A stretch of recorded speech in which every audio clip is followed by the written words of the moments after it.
السلام علیکم دوستو، آج ہم آپ کو انڈا اور آلو فرائی کرنے کا طریقہ سکھانے جا رہے ہیں۔ سب سے پہلے آپ نے آلو کو چھوٹے پیسز میں کاٹ لینا ہے۔ اس کے بعد آپ نے اس کو گرم آئل میں فرائی کرنا ہے۔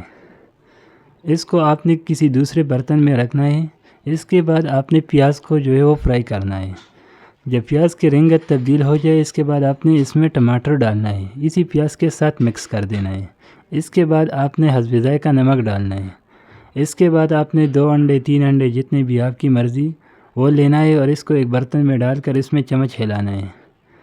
اس کے بعد آپ نے اسی میں انڈا ڈالنا ہے۔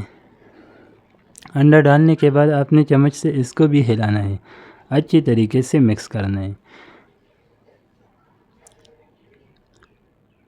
جب یہ اچھی طرح مکس ہو جائے، لیکن یہاں آپ نے ایک بات یاد رکھنی ہے کہ آپ نے آنچ جو ہے وہ درمیان سا رکھنا ہے، تیز آنچ پر آپ نے نہیں پکانی۔ اس کے بعد آپ نے اس میں آلو ڈالنا ہے، یعنی جب انڈا تھوڑا سا پک جائے تو اس کے بعد آپ نے اس میں آلو شامل کر لینا ہے اور اس کے بعد آپ نے اچھی طریقے سے ہلانا ہے۔ تو یہ جی آپ کے لیے زبردست سالن تیار ہو چکا ہے۔ تو چینل کو سبسکرائب کریں، ویڈیو کو لائک کریں، شکریہ۔